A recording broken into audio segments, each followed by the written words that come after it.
Rasulullah wa ala alihi wasallam. Pertama kami ucapkan ahlan wa sahlan di suyukhil kiram di bilad al-mubarak al-bilad al-syam, ahlan wa sahlan di Sayyidina Syekh Muhammad Al-Jadid, Syekh Umar Muhammad Al-Jadid, Syekh Amir wal murafiqin al-rum. Aku ahlan wa sahlan fi mahadikum hadha risalah. Tasir berwakil awalan sangat semangat tilawah adirah di Quran Karim min akhina Rafi. Silakan, kita akan segera langsung menghemat waktu karena akan menjelang duhur mendengar tilawah Quran dari saudara Rafi.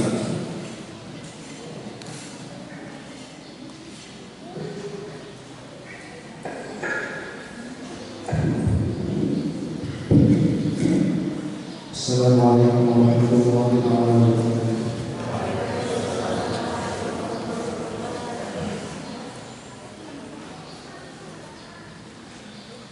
A'udzu billahi minasy syaithanir rajim.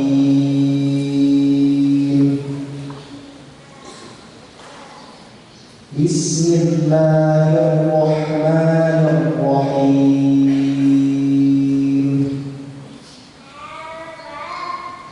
Ya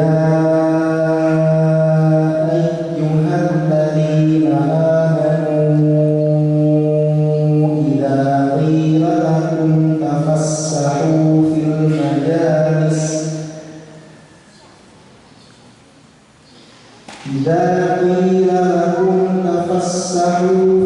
majalis fafsahu yafsahillahu lakum.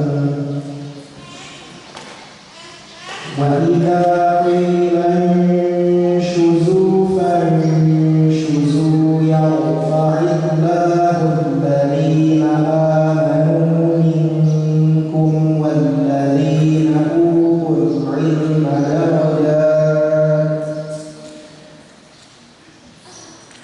وَاللَّهُ بِمَا تَعْمَلُونَ خَبِيرٌ. يا أيها الذين آمنوا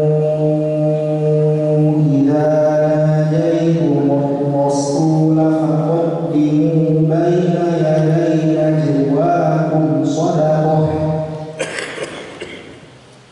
ذلك خير لكم وأطهر فإن لم تجدوا فإن الله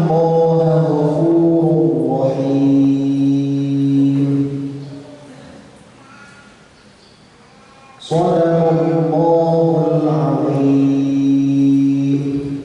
Assalamualaikum warahmatullahi wabarakatuh.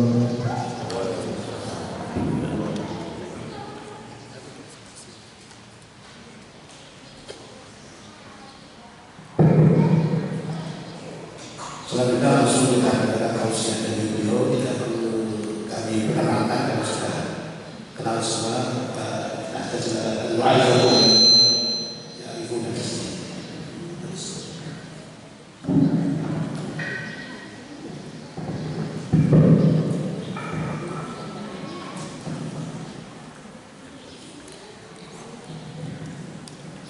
Assalamualaikum warahmatullahi wabarakatuh.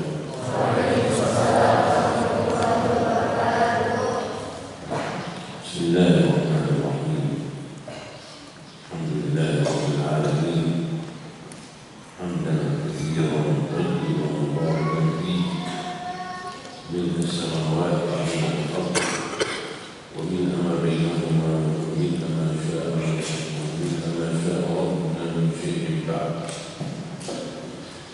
Beliau mengawali dengan ucapan salam kepada kita semua, kemudian dilanjutkan dengan ucapan syukur alhamdulillah, ucapan puji kepada Allah Subhanahu wa taala dengan pujian yang memenuhi langit dan bumi dan juga memenuhi apapun yang ada sekarang ini.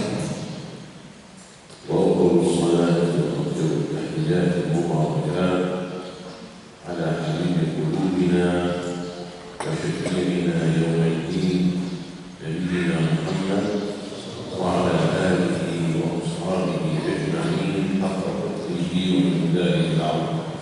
Kemudian limpahan sholawat juga salam beliau haturkan kepada junjungan kita semua Nabi besar Muhammad Sallallahu Alaihi Wasallam, kekasih hati kita semua, dan juga Nabi yang sangat kita harapkan syafaatnya, dan juga limpahan sholawat salam ini semoga tercurah limpahkan ke segenap keluarga dan juga sahabat-sahabat mulia Rasulullah Muhammad Sallallahu Alaihi Wasallam.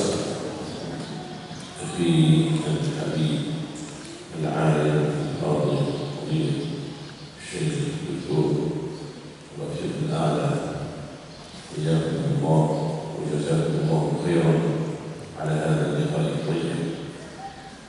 Terima kasih untuk Muhammad Rafiqul A'la atas pertemuan yang terjadi pada pagi hari ini, pertemuan yang sangat luar biasa indah.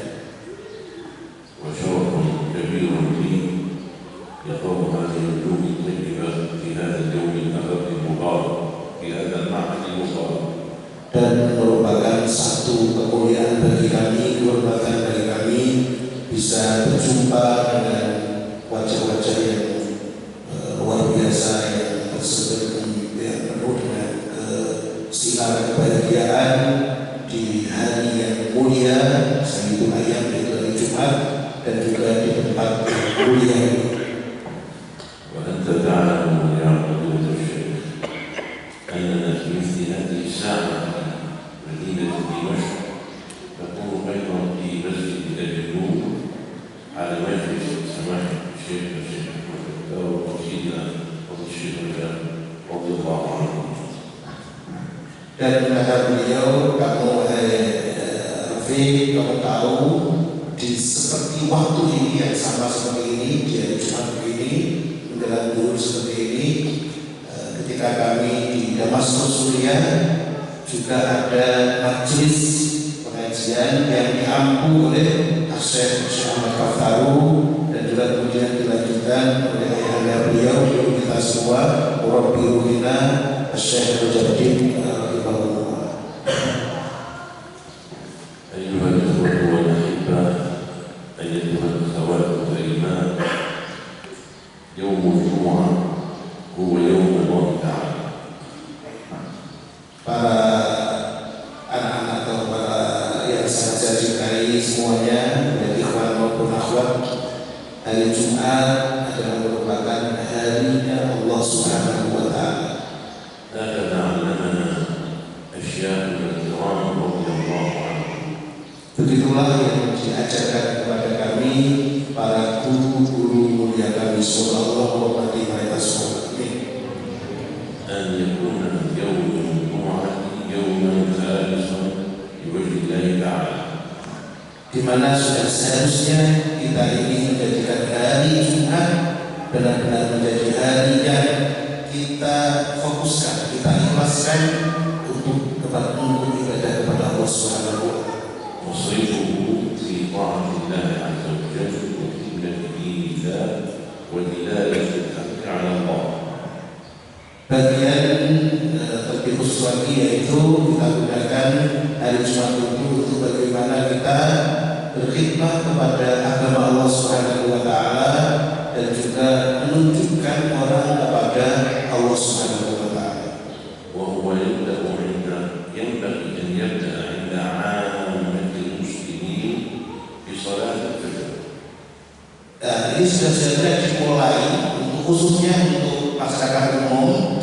Kebaikan di hari Jumat yang kita gunakan, kita berikan untuk Allah ini dimulai dengan sholat subuh. لقول النبي صلى الله عليه وسلم بشأن صلاة الفجر يوم الجمعة. Karena Nabi sudah menyinggung tentang bagaimana kondisi atau kemuliaan sholat subuh di waktu Jumat ini.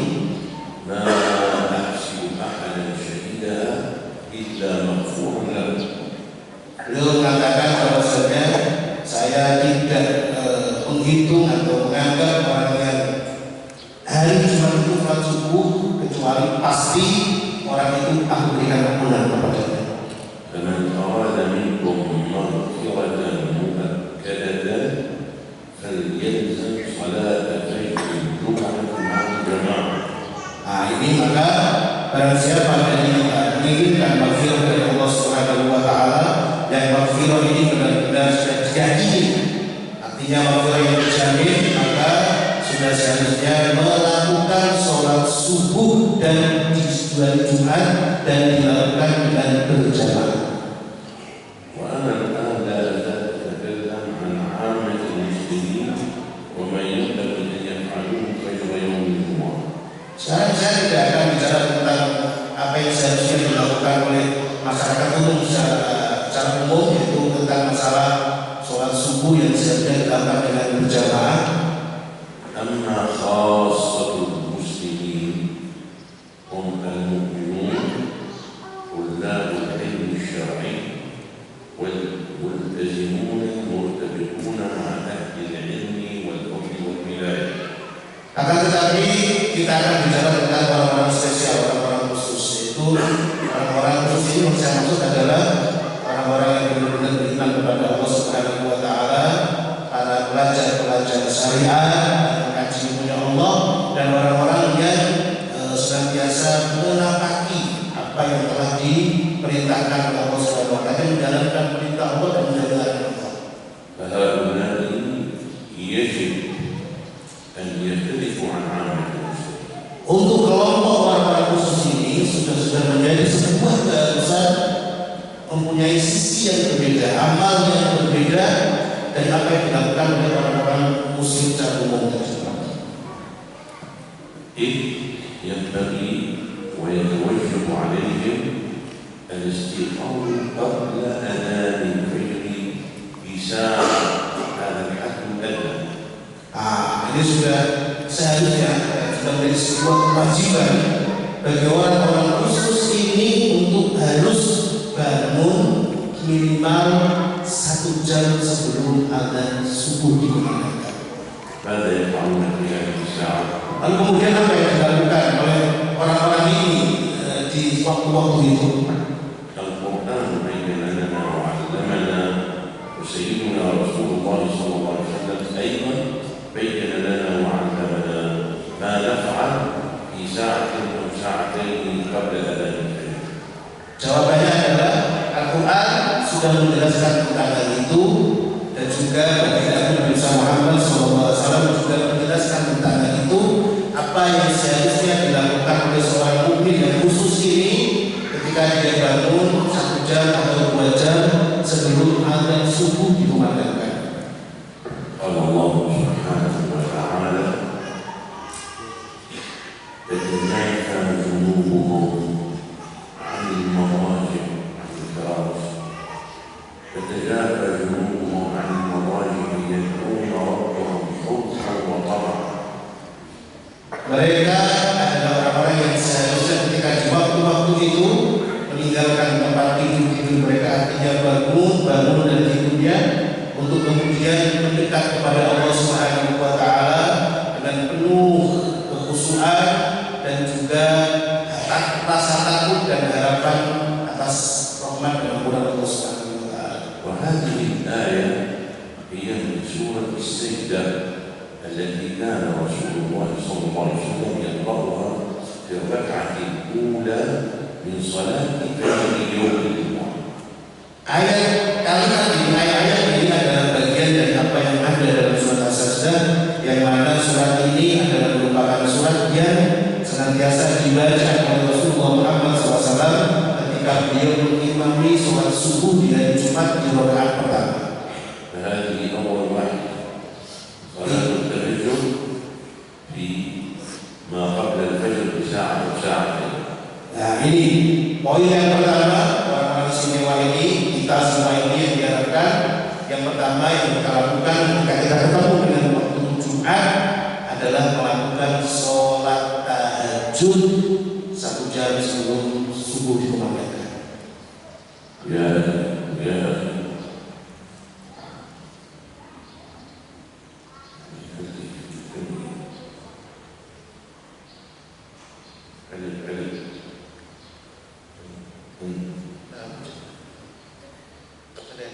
أنت الذي تتكل. Seperti yang berdiri di sini.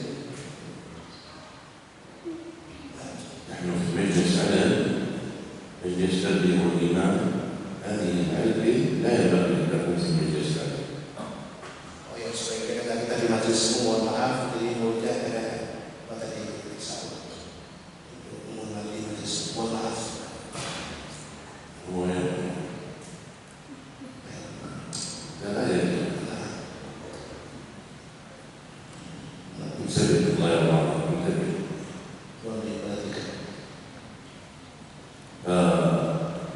المؤمن صاحب السلسلة لله سبحانه وتعالى يستيقظ قبل الفجر في يوم الجمعة وغير يوم الجمعة إلى صلاة الفجر. Seorang mukmin yang benar-benar memperhatikan atau beristimewa ini, sedangkan tidak hanya di hari Jumat, di selain Jumat setiap malam juga bagaimana mengupayakan bisa sholat tahajud sebelum subuh dikumandangkan. وكان سيدنا الشيخ رجب رضي الله عنه وارضاه يقول: يا ابننا اتعجب من طالب العلم الذي لا يستيقظ الى التهجد في كل يوم. Ayahanda beliau, murabi kita semua, Syekh Rojabdin, beliau menyampaikan satu peringatan penting bagi kita semua. Saya merasa sangat heran sekali bagaimana ada sholat santri dia tidak bangun sholat malam untuk tahajud. يقول هذا لا يستحق ان يكون طالب علم. Orang seperti ini, pelajar seperti ini tidak pantas untuk kemudian dikategorikan sebagai santri. وإن تاب فلم يخرج منه خير لا لنفسه ولا للإسلام ولا للمسلمين. Kalau dia itu sudah akan mau taubat untuk memperbaiki dirinya, sebenarnya tidak ada kebaikan apapun yang akan kembali kepada mukmin atau kepada muslim.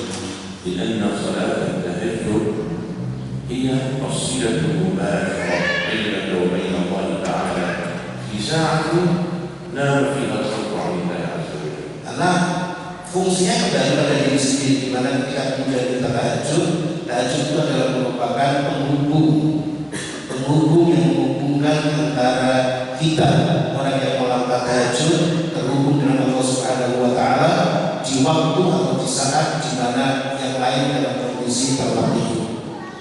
ومن أراد أن يعينه الله سبحانه وتعالى على الاستيقاظ إلى صلاة التهجد فعليه أن ينام مبكرا ولا يمكن السهر.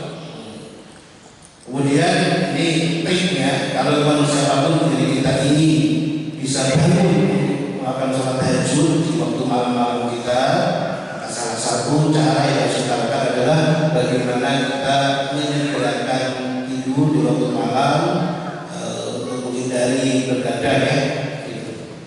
وتبين لنا أمنا أم المؤمنين سيدة عائشة رضي الله عنها وأرضاها أن أول بدعتين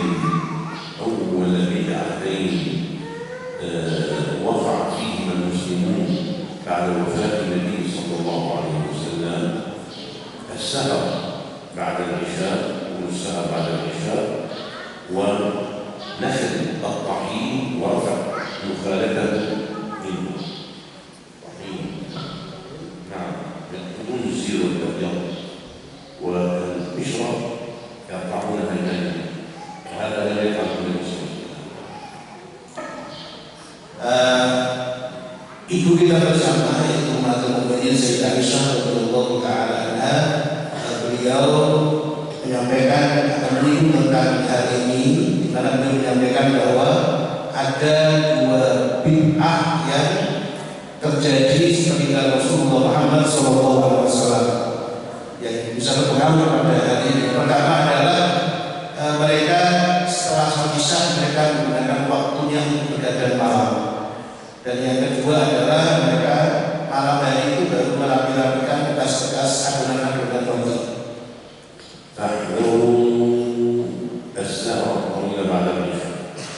Maka waspadalah, jangan sampai menghabiskan waktu begadang malam setelah sholat isya. عندنا في الشام مثل شعر يقول نام بكير وفي بكير شوف الصحة والنصيب. Masya Allah. Ada kalimat misalnya ungkapan di Syam yang mengatakan bahwasanya tidurlah dengan cepat, bangun dengan cepat, maka kamu akan sehat. وأعطيكم ملاحظة صحية طبية تتعلق بالاستيقاظ قبل الفجر وبعد صلاة الفجر. ada peringatan kata penting terkait dengan kesehatan, yang terkait dengan bagaimana pentingnya bangun di waktu atau sebelum subuh. انتبهوا إلى ما يقوله الطب المعاصر. Waspadailah apa yang disampaikan oleh para dokter-dokter kontemporer sekarang. يقول توجه الضغط الشرياني يبلغ ذروة ارتفاعه عند الإنسان النائم من قبل الفجر بساعة إلى ما بعد الفجر بساعة تقريبا. Mereka mengatakan bahwasanya udara yang sangat bagus, yang sangat bisa bermanfaat untuk seorang manusia itu dalam kehidupannya, itu naiknya munculnya adalah 1 jam sebelum subuh. Artinya oksigen atau udara yang sangat bermanfaat untuk tubuh itu saat itu. ولذلك فإن معظم الذين يموتون بجلطة قلبية يموتون في هذه الساعة. Oleh karena itu banyak orang-orang yang mempunyai penyakit hati yang tiba-tiba berhenti dan sebagainya, mungkin kayak jantung gitu ya, itu biasanya banyak matinya di waktu itu. Allah Subhanahu wa Ta'ala yaqulu an salat al-tahajjud qala tatajafa junubuhum 'anil madaji yad'una rabbahum khawfan wa tama'an. Yani fi hadhihi as-sa'a anta tastayqin wa takun fi hali sakinatin ma'a Allah 'azza wa jalla. Sedangkan Allah tadi sudah menyampaikan kepada kita semua tentang bagaimana seorang mukmin yang istimewa adalah orang-orang mukmin yang mereka meninggalkan tempat tidurnya untuk tahajud kepada Allah Subhanahu wa Ta'ala, mendekat berdoa kepada Allah Subhanahu wa Ta'ala di waktu-waktu itu, di waktu 1 jam sebelum subuh tersebut. ذكر لنا سيدنا الشيخ رضي الله عنه لما سافر إلى ألمانيا أخذوه إلى مشفى كبير. Beliau, guru kita semua, melalui kita semua, saya Jabir rahimahullah, beliau menceritakan ketika beliau sedang ada di Jerman, beliau dibawa ke salah satu rumah sakit yang besar. فأخبروه أنه في تلك المشفى يوقظون المرضى يوميا طبعا ينام المرضى بعد الصلاة ينام المرضى بعد العشاء بنصف ساعة ويوقظونهم قبل طلوع الفجر بساعة. Di sana beliau diberitahukan ini rumah sakit Jerman ya, yang pasiennya banyak yang non-muslim gitu ya. Jadi cara mereka salah satu yang dilakukan di rumah sakit itu adalah para pasien ini disuruh tidur awal setengah jam, 1 jam setelah isya disuruh tidur. Kemudian dibangunkan 1 jam sebelum fajar itu muncul. وينزلونهم من قربهم إلى ساعة كبيرة جدا. Kemudian mereka dibawa bareng-bareng menuju ke tanah lapang yang ada di rumah sakit tersebut. فيقومون بحركات يومية خفيفة يأخذون نفسا عميقا. Kemudian di tempat yang lapang tadi di dalamnya rumah sakit tadi akan gerakan-gerakan kecil, kemudian menarik nafas, menghirup udara dengan tarikan yang kencang kuat. ويدفونهم هكذا إلى طريق طلوع الشمس. Kondisi seperti itu, narik nafas seperti itu sampai mendekati matahari terbit. فلاحظوا في ذلك تحسنا كبيرا في صحتهم الوصفة. Dan yang menjadi perhatian di sini adalah dengan cara seperti itu ternyata yang benar yang pasien tadi kemudian berangsur-angsur menjadi sehat. Tahu apa alasannya? الذي يعرف الفقر. Silakan yang tahu, silakan angkat tangan. أقول مع الأسف لا تعرفون لأنكم ربما لم تقرأوا حديث النبي صلى الله عليه وسلم. Mohon maaf sekali, kalian tidak ada yang angkat tangan karena mungkin tidak terbaca oleh kalian semua. Mohon maaf ya, hadis dari Muhammad SAW. النبي عليه الصلاة والسلام يبين لنا أنه في ساعة السحر عند الفجر هذا النسيم الذي يهب من كل العرش. Dengarkan, ini akan menyampaikan bahwasanya angin yang berhembus 1 jam sebelum subuh itu menjelang angin yang hembusannya dari arsy. فهو نسيم عليم طيب شاء بإذن الله تعالى. Itu adalah merupakan hembusan angin yang sangat luar biasa, yang sangat bagus sekali, yang menyehatkan, yang dikirim oleh Allah Subhanahu wa taala. لذلك أولاد المرضى يستيقظون قبل الفجر ينزلون إلى الساحة يفعلون هكذا يأخذون هذا النسيم. Karena itulah para pasien-pasien di rumah sakit di Jerman tersebut melakukan hal tersebut, yaitu kalau sebelum subuh dibangunkan bawa ke lapangan, kemudian menghirup angin atau udara saat itu dengan sekuat-kuatnya pada beberapa waktu saja. وأنتم يعني من بين كل تونسيا تقريبا نسيم أنتم عندكم بالنهار نسيم طيب فكيف في ساعة السحر؟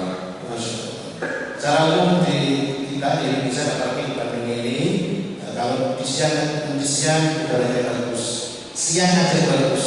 Lalu bagaimana kalau di waktu saat subuh tentunya jauh lebih bagus. تحرصوا على حضوركم في هذه الساعة. Maka dari sini kita bisa berkesimpulan, usahakanlah di waktu-waktu itu kalian hadir. التي ينام فيها معظم المسلمين. Di mana kebanyakan mayoritas muslim itu tidur. أما أهل الحب وأهل الذكر وأهل الصلة بالله سبحانه وتعالى فيستيقظون في تلك الساعة.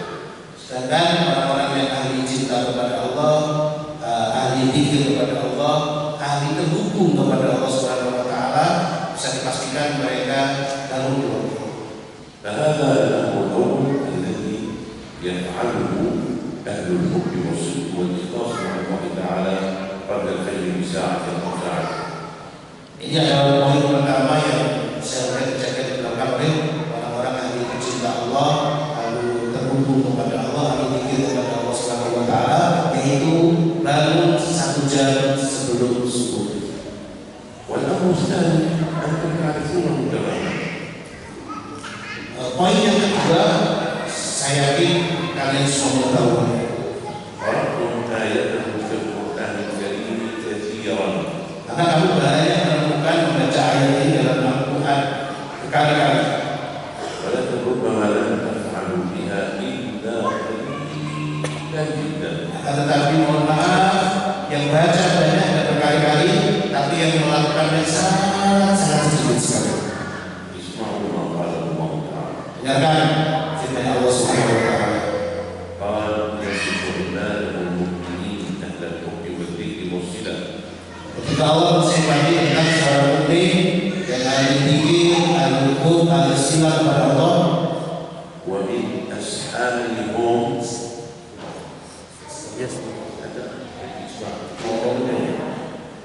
beliau menanyakan kepada kita, nanti tanya, wabil asharihu, ya Allah, karena kami ya benar, wabil asharihu, yes, ya kelas, itu mereka, wabil asharihu, ومن أسحارهم يستغفرون. الله أكبر. هؤلاء العباد الحقيقيون لله تعالى يقومون في ساعة السحر قبل الفجر يستغفرون الله عز وجل. wabil asharihu yastaghfirun, mereka orang-orang yang benar-benar cinta kepada Allah, ahli dzikir kepada Allah, ahli silat kepada Allah Subhanahu wa taala. Setelah mereka bangun 1 jam sebelum subuh, sholat kepada Allah, kemudian dilanjutkan dengan bagaimana mereka istighfar memohon kepada Allah Subhanahu wa taala. مما يستغفرون وهم كانوا يعلمون ذنبا في النوم. Lalu siapa orang yang beriman? Mereka orang-orang yang katakan orang yang baik, mereka melakukan dosa dan manusia yang baik. فمما يستغفرون Lalu dari apa mereka istighfar? Mereka orang-orang Islam yang baik. Istighfarnya atas apa? يرى بعضهم أنه كان ينبغي أن يستيقظ في الساعة الثالثة فاستيقظ في الثالثة وضوء، فهذه ربع ساعة أذنب بها مع الله ينبغي أن يستيقظ باكرا فيستغفر الله منها. Istighfarnya atas nama apa? Mereka sengaja maksiat. Dan sekarang kita lihat orang-orang ini bisa jadi berencanakan bangun jam 3. Akan tetapi ternyata bangunnya tidak seperempat. Waktu seperempat jam dari yang disediakan ini, mereka melihat itu sebagai sebuah kesalahan yang butuh untuk istri. وبعضهم قد يستجيب مبكرا لكن ربما راى بعض المزعجه فيستغفر الله منه. Nah, sebagian lagi bangunnya di awal, tinggalkan jam 3, bangunnya jam 2.30. Akan tetapi di waktu itu punya sesuatu yang tidak menyenangkan, yang mengagetkan, kemudian dia sifat kepada Allah. وأنبياء الله سبحانه وتعالى رضي الله عنهم مما يستغفرون ربهم في حال القرب مع الله تعالى. Sekarang para wali-wali Allah, para kasih-kasih Allah Subhanahu wa taala, orang-orang yang sedang dekat dengan Allah, istighfar mereka atas nama apa? Harus istighfar. يتذكرون بعض الغفلات التي مروا بها، يتذكرون بعض التقصير الذي مروا به ويستغفرون الله منه على الدوام. Para wali-wali ini, para kasih Allah ini juga mereka ingat tentang beberapa hal yang mungkin di waktu-waktu mereka lalai, atau bahkan beberapa kesalahan yang pernah dilakukan di waktu sebelumnya, masa lalunya. Maka mereka istighfar semua itu. ويستغفرون الله على طاعاتهم وعباداتهم أنهم لم يبلغوها إلى الله حق الأداء. Itu pertama. Yang kedua, mereka beristighfar atas ketaatan, atas ibadah yang ketika mereka melakukannya merasa belum sesuai dengan adab yang seharusnya dilakukan. فهم يرون أن قلوبهم وأرواحهم لا ينبغي أن تغفل عن الله طرفة عين. Karena orang-orang semacam ini, para wali-wali Allah ini, mereka berpikir, mereka beranggapan dan mereka meyakini seharusnya mereka, jiwa mereka itu tidak boleh lalai dari mengingat Allah walaupun hanya sedikit. ولكن الصحة مكتوبة على ابن آدم. Akan tetapi kita tahu dan lupa itu pasti lalai itu ditulis oleh Allah atas kita semua. فيستغفرون الله من ذلك. Oleh karena itu mereka beristighfar atas semua itu. ونسأل الله سبحانه وتعالى أن يجعلنا منهم ومعهم ومن أئمتهم. Ya Allah, kita minta kepada Allah Subhanahu wa taala agar kita masuk dalam kelompok mereka para awliya Allah dan juga bahkan menjadi para pemuka-pemuka dari para wali-wali Allah. Amin. فأنتم اليوم إخواني وأحبابي وأخواتي الكريمات، أنتم اليوم تعتبرون من خاصة المسلمين وليس من عامة المسلمين. Sekarang satu poin penting, kalian semua, kita semua yang hadir saat ini, baik ikhwan maupun akhwat, masuk dalam kategori dianggap oleh beliau sebagai orang-orang khusus saja, bukan orang-orang awam. فعليكم أن تحرصوا على هذين الأمرين. Maka sudah seharusnya kita semua, kalian semua kata beliau, untuk menjaga dua hal ini, yaitu tahajud 1 jam sebelum dan istighfar kepada Allah. وهذا ما ينبغي أن يميزكم به الله تعالى عن بقية الخلق. Hal ini adalah merupakan sebuah perkara yang sudah menjadi istimewaan bagi kita dari Allah Subhanahu wa taala yang membedakan antara kita dengan hamba-hamba Allah yang lain.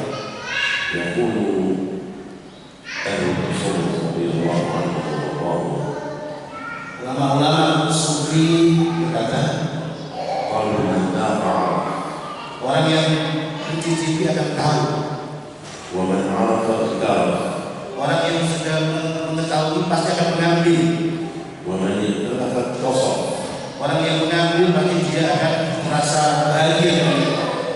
ومن اتصف نال الشرف. Kemudian setelah melakukan itu dia akan mendapatkan kemuliaan dari Allah Subhanahu wa taala. اتصف يعني اتصف بصفات أهل الله وأولياء الله. Yang dimaksud dengan mendapatkan atau mensifati amal itu adalah sebagaimana pensifatan yang layak atau disifatkan pada ahli Allah Subhanahu wa taala. Yang salatnya khusyuk, tingginya ini akan dapat kemuliaan. فهذا حقق أعظم شرف في الدنيا ولم يحققه أحد سواه، يعني خاصة بالمؤمنين. Ini adalah apa yang bisa diraih dan benar-benar diraih oleh orang-orang istimewa, yaitu orang-orang istimewanya dari kelompok-kelompok orang Yahudi. سئل سيدنا الحسن البصري إمام التابعين رضي الله عنه وارضاه. Imam Hasan al-Basri, Imam Tabi'in radhiyallahu ta'ala anhu, beliau suatu waktu ditanya, ما بال أهل الليل تبلغ apa yang terjadi dengan ahli sholat malam di mana muka-muka mereka itu nampak bersinar. قال لأنهم استيقظوا في ظلمات الليالي ينادون ربهم حيث نام بقية الخلق. Karena mereka adalah orang-orang yang bangun di malam bulan gulita beribadah kepada Allah Subhanahu wa Ta'ala di saat makhluk-makhluk yang lain, makhluk yang lain tidak bangun atau tidur. إخواني وأحبابي وأخواتي الكريمات، أنتم عن طريق أخي فضيلة الشيخ رحمه تعالى رحمه الله إخوة لي وأحبة لقلبي، ولذلك لا يجوز أن أدخر عنكم نصيحة. Kalian semua melalui saya dan beliau di Allah ya, bagian murid beliau, karena saya sangat mencintai beliau dan tentunya juga mencintai kalian semua, maka sangat tidak mungkin saya akan membunyikan satu nasihat dari kalian. وإني أصحبكم نصيحة Oleh karena itu aku nasihatkan satu nasihat penting. إن عملتم بها أسأل الله تعالى لكم القبول. Jika kalian mau melakukannya, menjaganya, minta kepada Allah, semoga apa yang kalian lakukan itu diterima oleh Allah. إن عملتم بها وأنتم طلاب علم ستجدون الحظ على سيدنا رسول الله صلى الله عليه وسلم وتشربون من كفه الشريف بإذن الله. Ketika kalian mau melakukan itu, maka insya Allah akan merasakan, akan menjadi atau merasakan mendekat kepada telaganya Rasulullah dan meminum dari telaga Rasulullah Muhammad SAW. أسألكم سؤالا: أيهما أحب إليكم أن تشربوا من كف النبي صلى الله عليه وسلم أم أن تشربوا من الكأس على الحوض؟ Satu pertanyaan untuk kalian semua, kata beliau, kamu memilih mana? Minum air yang keluar dari jari-jari Rasulullah Muhammad SAW atau meminum air dari gelas yang airnya diambil dari telaganya Rasulullah Muhammad SAW? Mana yang dipilih? Yang pertama, yang kedua? Awal. فاحرص على صلاة التهجد قبل الفجر في كل يوم، وعلى صلاة الفجر جماعة في كل يوم.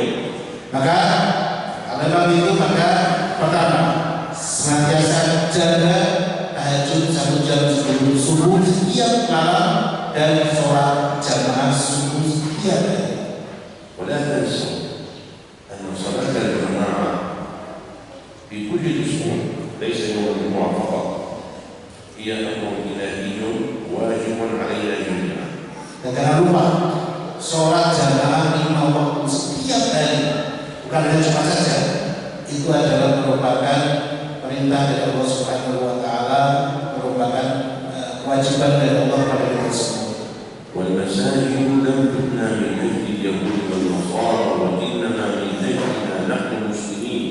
Ini peringatan keras, kita harus menyadari bahwa masjid itu dibangun bukan untuk orang Yahudi, bukan untuk orang Nasrani, akan tapi masjid itu dibangun, masuk masjid ini adalah untuk kita, orang-orang Yahudi Muslim. بالتالي علينا الحفاظ على صلاة الجماعة عموما والفجر والعشاء خصوصا.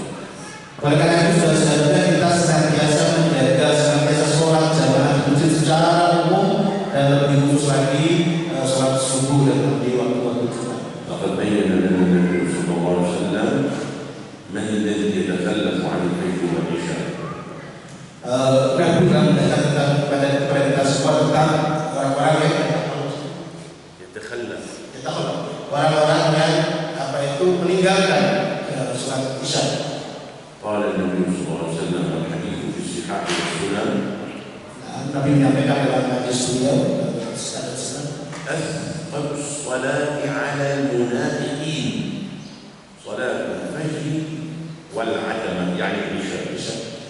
Nabi menyampaikan ini sholat yang paling banyak diabaikan. Sholat terberat bagi orang-orang yang munafik adalah sholat subuh dan sholat isya. هذا الحديث مخيف مفزع. Hadis ini sangat menakutkan dan benar-benar ngeri. الحديث الأعظم يبين لنا أن الذي يتخلف عن الفجر والعشاء مات منافق. الله أكبر. Coba Nabi menyampaikan kepada kita, siapa orang yang berat sholat jamaah subuh dan isya? Orang munafik. Insyaallah. Allahu Akbar. أنتم عرفتم القول، عرفتم الذكر، عرفتم طريق الله عز وجل، أنتم جالستم الشيوخ العلماء الذاكرين المحبين لله عز وجل، وبعضهم طلاب علم في معهد الشرع هنا، ثم يتخلف عن صلاة الفجر والعشاء، فهذا أمر لا يجوز أن يكون فيكم أبدا. Kalian orang-orang yang mengetahui makna cinta kepada Allah, makna zikir kepada Allah, makna silah kepada Allah, kalian berkumpul dengan kami di sini.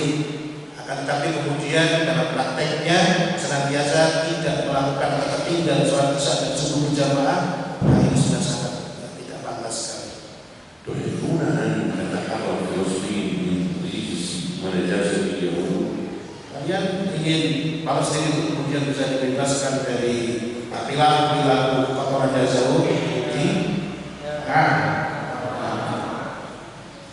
Jawab. تسمعون بامرأة اسمها غولدا مائير؟ Pernah dengar nama perempuan yang bernama Golda Meir? غولدا مائير Golda Meir. من يقول ينبغي أن تسمعوا اسمها. Seharusnya kalian dengar nama itu. كانت رئيسة وزراء إسرائيل Awalnya dia adalah kepala pemerintahan Israel في حرب 1973. di perang tahun 1973. غولدا مائير تقول Dia mengatakan, عندما تمتلك مساجد المسلمين على صلاة الفجر بشبابهم فإن ذلك يشير إلى زوال إسرائيل. kalau orang-orang Islam itu sholat subuhnya penuh, maka itulah waktu di mana Israel akan hancur. هذه رئيسة الوزراء. Ini adalah kepala kementeriannya. تعرف ما معنى التزام شباب المسلمين بصلاة الفجر. Maka arti para pemuda-pemuda itu senantiasa menjaga sholat subuh jamaah tadi. وأما موشي ديان وزير الدفاع الإسرائيلي في حرب 67 Menteri Pertahanan Israel Musa Dayan tahun 1960 Selasa Senin 67 وهو سوري يهودي dia menafkan Suriah dan Yahudi وانتقل إلى فلسطين المحتلة وصار مع اليهود طبعا وصار وزير الدفاع. dia pindah ke Palestina kemudian menjadi bagian dari Yahudi dan menjadi Menteri Pertahanan. سألوه يوم سقطت القدس في حزيران 67 dia ditanyai ketika Palestina jatuh di bulan Uzairan dari November. Uzairan 67 tahun 1967. قالوا كيف تقاتل العرب والمسلمين ونبيهم قال لا تقوم الساعة حتى تقاتلوا اليهود فتقتلوهم وحتى ينادي الحجر والشجر يا مسلم ورائي يهودي تعالى فاحكموا. Mereka menanyakan kita, bagaimana ya orang Arab dan Muslim, orang Arab dan Muslim malah mereka berperang sendiri. Padahal tidak akan terjadi kiamat itu sampai kemudian mereka merangi orang-orang Yahudi, bahkan pohon dan batu juga menunjukkan keberadaan orang Yahudi.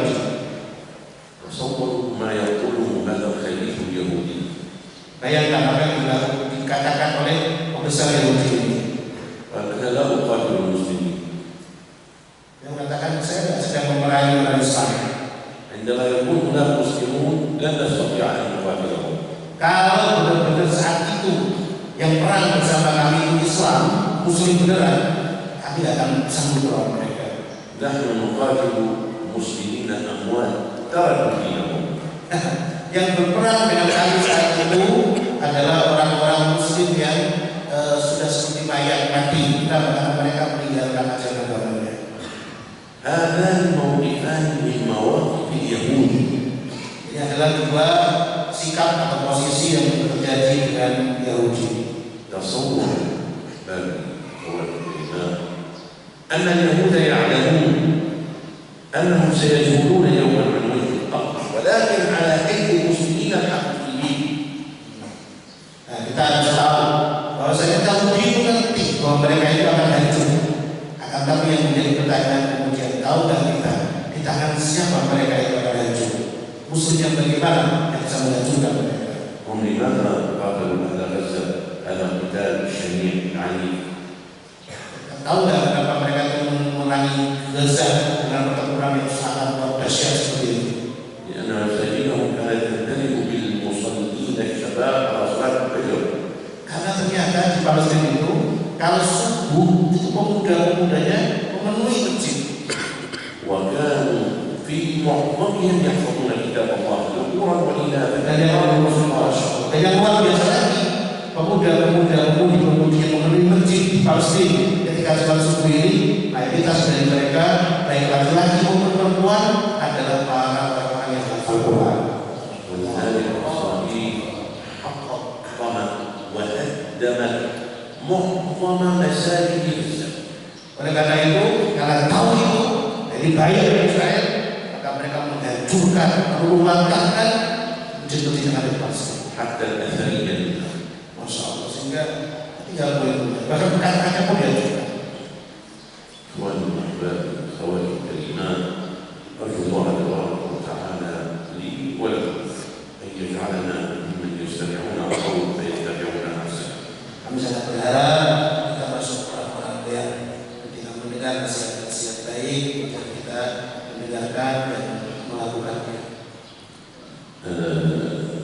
سامحوني سوف أبدي ملاحظة. Mohon maaf, kami akan memberikan beberapa catatan. لاحظت أن كثير من الأخوات يكتبن في هذا المجلس Yang bagian apa? Banyak yang nyatet. وقليل من الشباب من يكتب. Dan mohon maaf dari ikhwan ternyata sedikit sekali yang nyatet. Yang paling bagus.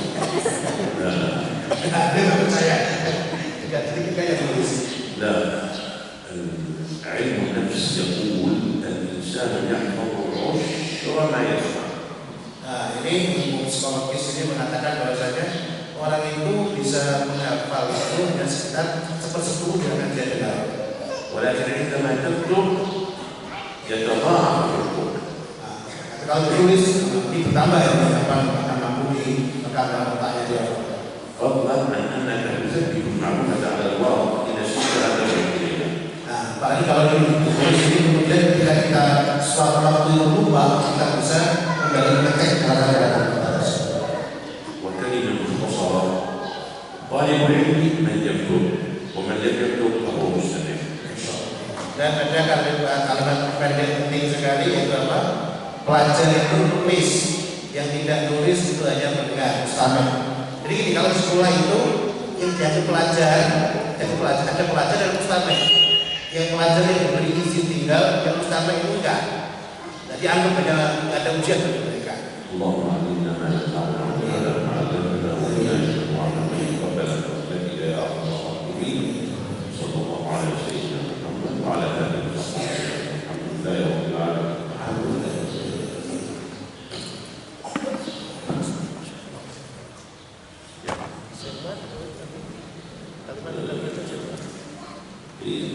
هدية أقدمها لأخي وحبيبي فضيلة الشيخ محمد رسول الله.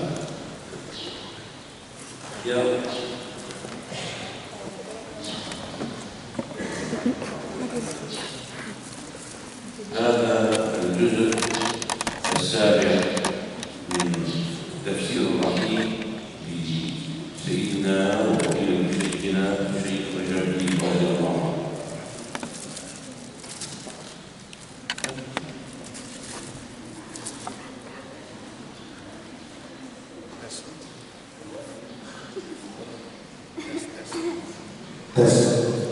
Ini adalah juz ke-7 dari Tafsir Ar-Rahim, nama tafsirnya, tafsir yang ditulis dari pengajiannya guru mulia kita semua, Syekh Mujahid.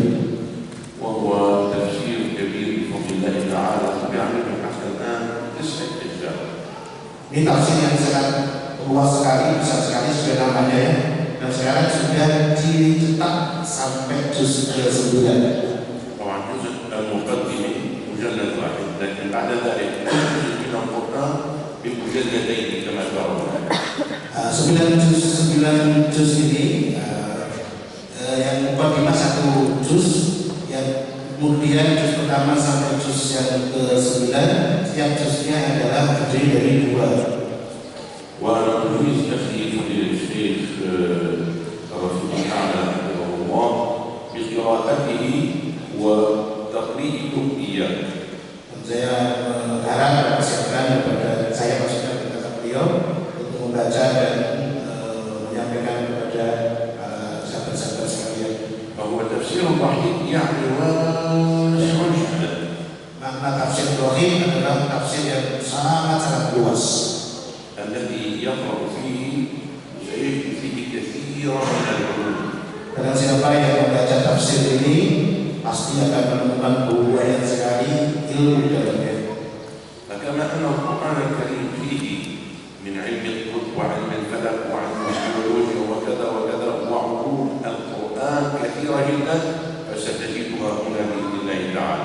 Sebagaimana dalam Al-Quran yang dalamnya ditemukan banyak sekali tentang ilmu kedokteran, ilmu antariksa, ilmu biologi dan sebagainya. Maka seperti itulah di dalam tafsir Ar-Rahim ini kita akan juga menemukan banyak model-model ilmu tersebut di dalamnya. Amin. Semoga diterima Allah. Amin. وهذا الدين والعلم وتحريم لحم الخنزير. Ini kitab temanya adalah Al-Hadis wal Ilm, agama dan ilmu, wa tahrimu lahmil khinzir, dan pengharaman daging babi. هذا الكتاب كتبه إنسان أمريكي أجنبي يعني ليس مسلم، ويبين سبب تحريم لحم الخنزير. طبعا ترجمه واحد من إخواننا وقدم له سماحة شيخنا الشيخ أحمد كفتاوي ونحن وضعناه بفضل الله عز وجل. Yang menarik dari kitab ini, penulisnya adalah orang Amerika ya, orang Amerika yang melakukan penyelidikan dan menemukan tentang rahasia daging babi ini, kemudian diterjemah oleh salah satu murid daripada Syekh Ahmad Kaftaru dan dikasih kata pengantar oleh beliau.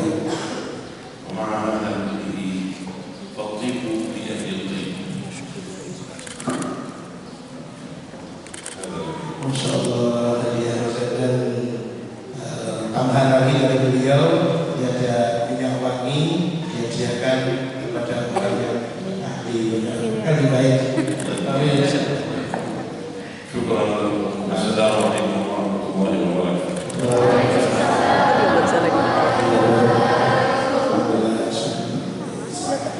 Terima kasih. Alhamdulillah kita sudah mendengarkan bersama tausiah yang sangat berharga sekali, Mau'idhatul Qayyimah dari Sahabat Syekh. Kita ucapkan terima kasih sudah berhadir seluruh muslimah wa benar sebelum berangkat yaitu atau acara sesi. Kita akan segera menuju ke tempat di mana kita akan hari ini kami hari Jumat meletakkan dari pertama pembangunan sekolah dunia formal Al-Salam.